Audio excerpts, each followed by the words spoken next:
This season I tried out something brand new in my garden, straw bale gardening.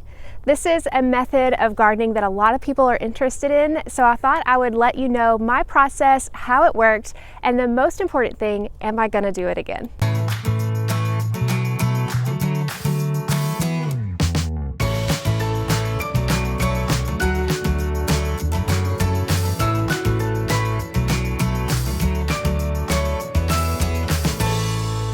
The first step was acquiring the straw bales. I chose to buy my straw bales from the local farmers co-op, and I wanted to check and make sure that the straw had not been sprayed with the same herbicide that I had experienced with my hay when I mulched my garden with it one year that completely poisoned that area of the garden. And while these are not organic straw bales, we can't source them here, the gentleman at the farmers co-op assured me that the same chemical that's used to spray hay is not typically on straw. So I got 6 straw bales from my local farmers co-op. The straw bales themselves were not heavy to put into place in my garden because they were kept dry, and I situated them as soon as I got them home and got ready to start conditioning them.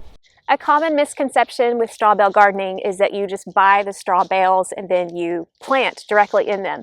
But you have to actually condition the straw bales. The goal is to create this compost within the straw bales that is nutrient rich, that when you plant your plants in, it's ready to grow and thrive. So the first step was to condition the bales, and as an organic gardener, I chose to use organic sources of nitrogen primarily, and also an organic balanced fertilizer at the end. I followed the precise instructions from Joel Karsten, who was the founder of the straw bale gardening method, as I read in his book, Straw Bale Gardens. But I did a little bit of testing in my conditioning process. I used, on half of my bales, on 3 of the bales, I used blood meal for the nitrogen source, and on the other 3 bales, I used Milorganite. Now, the reason I did this was actually because during this whole conditioning process, we were in the COVID lockdowns, and Milorganite was what I had on hand, and I was just able to use that as the nitrogen source, and I just wanted to test it to see what the difference was between the Milorganite and the blood meal. For a 2-week period, I conditioned these bales using the nitrogen, and then I finished them off with the all-purpose organic fertilizer before planting my plants in the straw bales. For the nitrogen application, I added 3 cups of either the Milorganite or the blood meal to each bale. I noticed that when I sprinkled it on top of the straw bale, it just tended to sit there on the top, which probably would have been fine, but I also incorporated a method that Joel Karsten had mentioned in his book. I took a tomato stake and I actually pounded the stake into the straw bales, and then I added the nitrogen source in the holes that the stake left when I pulled the stake out. And so that enabled the nitrogen to actually get further into the straw bales and start the composting process. During the nitrogen application process, I watered each bale right after I applied the nitrogen, and then the nitrogen application needed to be done every other day. So the days that I didn't apply nitrogen, I had to water the bales as well. Now, sometimes the rain helped me out where I didn't have to do this, but if there wasn't any rain, I had to come in, I had to water these bales daily, whether or not I had put the nitrogen on it that day.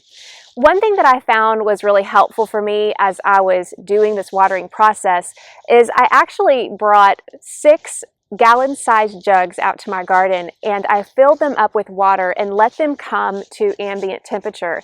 A big thing with straw bale gardening is that the straw bales are actually composting. That's what the nitrogen source and the hay and the water mixed together is doing. So adding cold water is really not something that you want to do during the process. So what I did is I added the water to these jugs, allowed them to get more to ambient temperature, and then watered them. Once the jugs were empty, I would refill the jugs with tap water, and then I would leave them out until the next day. So that was a way that I was able to make sure that I wasn't putting tap cold water onto the bales, but it was also a way to make sure that I had the right amount of water for each bale. Sometimes it's hard to know when to stop watering your bales, if you're watering too much, if you're not watering enough. A gallon per bale is what's recommended, and that also helped me to be able to have the right amount of water for each bale. After the nitrogen application, I finished with a balanced fertilizer, and this is to help add the phosphorus and the potassium to the straw bales, which will help with the growth of the plant. After that, then I'm watering every day for like 4 days up to a week. Then I'm checking the temperature of the bale every day. And what you'll find is that as the composting process is heating up, you'll notice that the temperature of the bale is quite a bit higher than the ambient temperature. So you want to watch that because it will heat up, and then eventually when the compost settles down, it will come back down to ambient temperature. The key to planting time with my straw bale garden was to wait until the center temperature of the straw bale had actually come back down, because I don't want to burn the roots of the plants when I plant them in the straw bales. As far as what I grew in my straw bales, my main purpose was to grow tomatoes. I think that's a crop that a lot of people start with when it comes to their straw bales. So the first 3 bales have Amish paste, San Marzano, Amish paste, San Marzano, Amish paste, San Marzano. And that's Amish paste, and this one is Juliet. And this is Amish paste Juliet, Amish paste Black Creme. I chose to plant 2 tomato plants in each bale, and I also put a melon in between each of those tomatoes. And because I had tomatoes in the straw bales, I needed something to be able to tie the tomatoes onto. And so I chose this cattle panel here. And as the tomato plants grew, you can see that they would grow on this cattle panel, but I also used twine or cotton string to tie them onto this if needed. I don't like to prune my tomatoes, and the only pruning I did all season was if I had a tomato plant that had a stem that came over on this side of the bale, I would cut it off. But otherwise, I would let the suckers produce, and I would just tie them to this cattle panel trellis, and it worked out really well. Another benefit to this cattle panel trellis for me was that when I planted the melons in between the tomato plants, they ended up growing the cattle panel trellis. The honeydew and the cantaloupe did fabulously this way, and I had more honeydew and cantaloupe than I've ever had in my garden. I also planted watermelon in my straw bales, and even though they grew really well, they actually didn't climb the trellis. They spilled more over on this side of the straw bales, and normally that wouldn't have been a problem, but on this side I had a really healthy planting of okra that grew really big, and it shaded out this whole area. So because of that, I did not get a watermelon harvest. I don't think this had anything to do with the straw bale. I think it had everything to do with the shade, because on this side you had shade from all the tomato plants, and on this side we had shade from the okra. And that was just one of those things that I had to learn this year when it came to planting my watermelon in these bales. Another thing I made sure to do as soon as I planted the tomatoes and the melons in these bales was I set my drip line on top of these bales. Straw bales tend to dry out quicker than other methods of gardening, like gardening in the ground or gardening in raised beds, and so they need to have a consistent amount of water not to dry out. And I found that adding a drip line across my entire straw bale garden was the easiest hands-off way to make sure that I could keep my plants watered all season.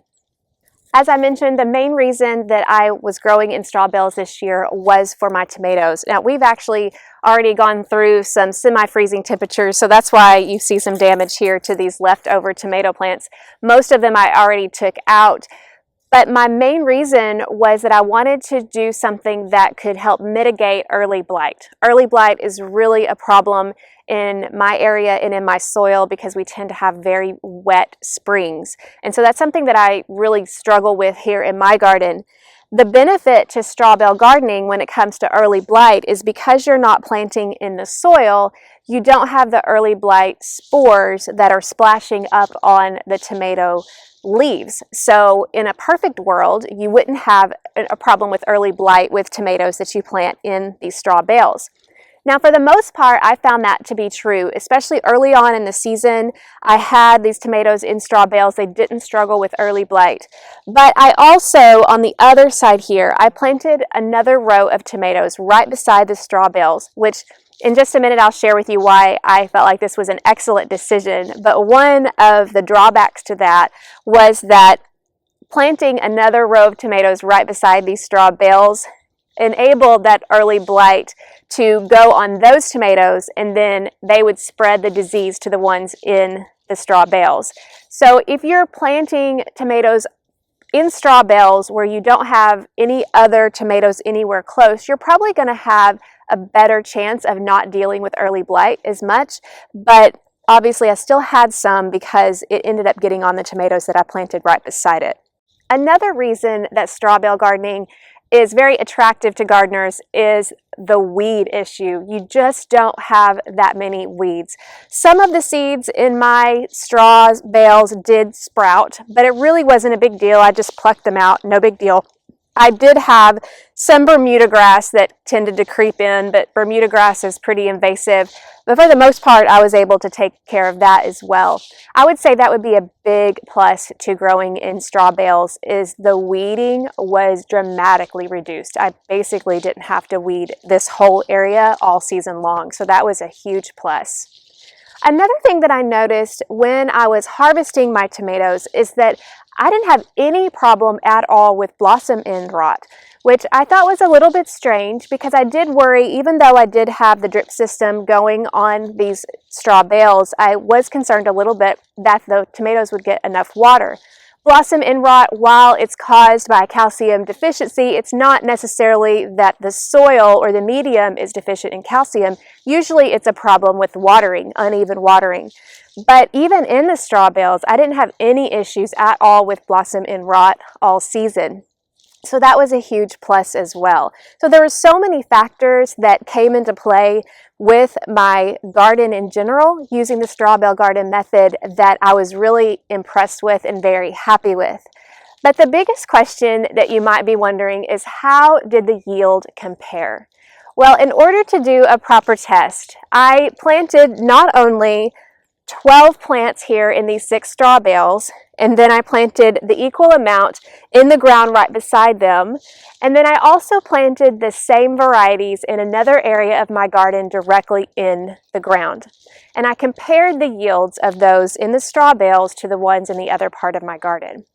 The really awesome thing that I noticed this season as I compared the two yields was that the tomatoes that were planted either in the straw bales or in the area right beside the straw bales, they produced per plant double the amount of tomatoes than the same varieties of plants that were growing in a different part of my garden.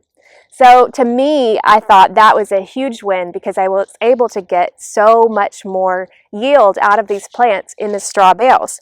But what I found really interesting was that the tomatoes that were planted beside the straw bales, they actually produced 8% more per plant in pounds than the ones in the straw bales. Now I have a theory with that.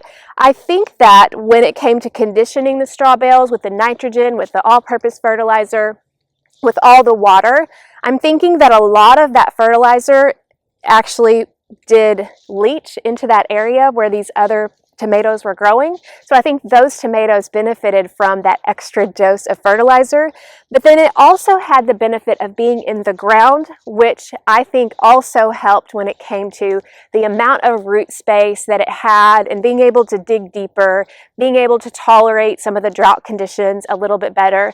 I think that probably led to an overall healthier planting beside the straw bales because they were able to benefit from everything that the straw bales were getting and plus have a little bit extra from being in the ground.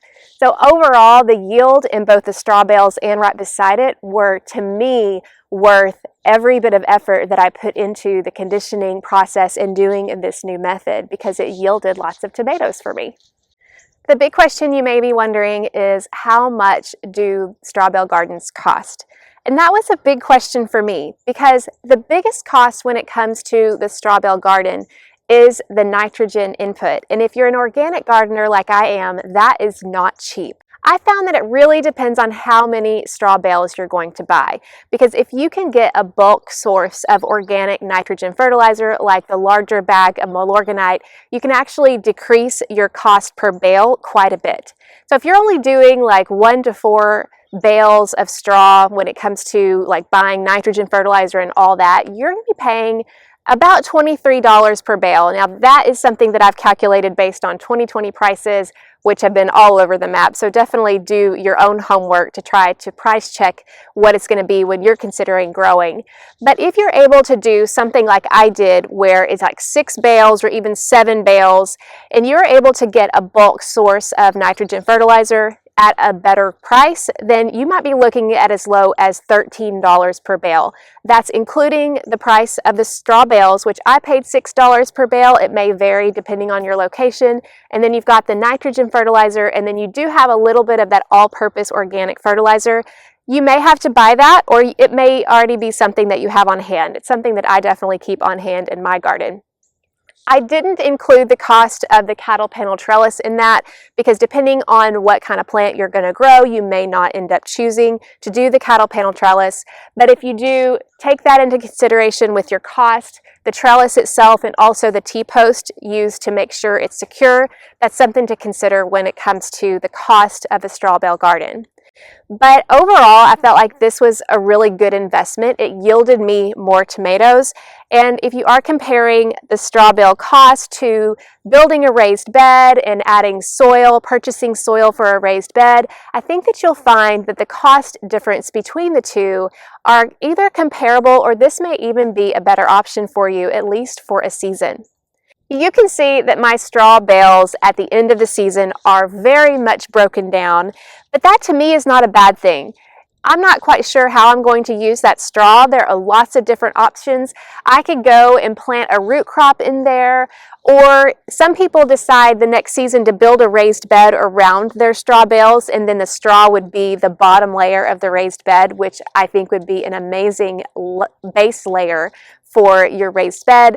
You can also use it as mulch. So I could take this out completely and use it as straw mulch in other places in my garden.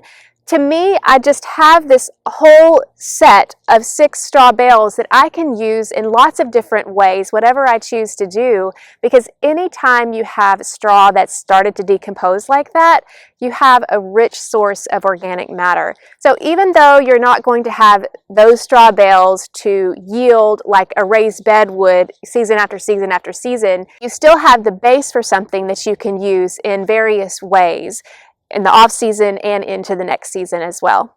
To sum up, I feel like there are so many benefits to the straw bale gardening method. For one, except for the first couple of weeks of conditioning your straw bales, which does require some patience and staying out here and doing it every day. Besides that, the rest of the garden is very little maintenance. You have very few weeds, and it's pretty much set it and forget it, with some exceptions like pruning and keeping things tidy and things like that. And then at the end of the season, you have the straw that you can do something else with. I would say the only drawback that I have seen was the initial cost. That might be an issue, or if you don't have a way to get the straw bales to your garden, such as in a truck or something like that, that may be something that might limit you. And then also, if you don't have an irrigation system set up, if you have to come and manually water your straw bales, that may be something that you have trouble keeping up with throughout the season. But for the most part, to me, I feel like the straw bale gardening method in my first season has impressed me to the point that yes, I will do it again. And another thing that I did this year that I'll continue to do is that I chose this particular spot in my garden to put the straw bales in because I knew that I struggle with this soil. This soil has a tendency to hold water, especially when we have rains in the spring, and it struggles with fertility to some degree. So the straw bales can be put in an area of your garden where you might have trouble growing otherwise. Or maybe you don't even have soil. I know a lot of people do straw bales right on their concrete driveway. So you don't even need soil beneath to be able to utilize this method. So there's so many different options for straw bale gardening. I would highly recommend that you get Joel Carston's book. It's an easy read and it takes you step by step on how to do it. Also as an organic gardener, but if you want to do it in a non-organic way, he gives you those options as well. Overall, I was super impressed with the straw bale gardening method, and if it's something that you're interested in, I highly recommend that you consider incorporating it in your garden as well.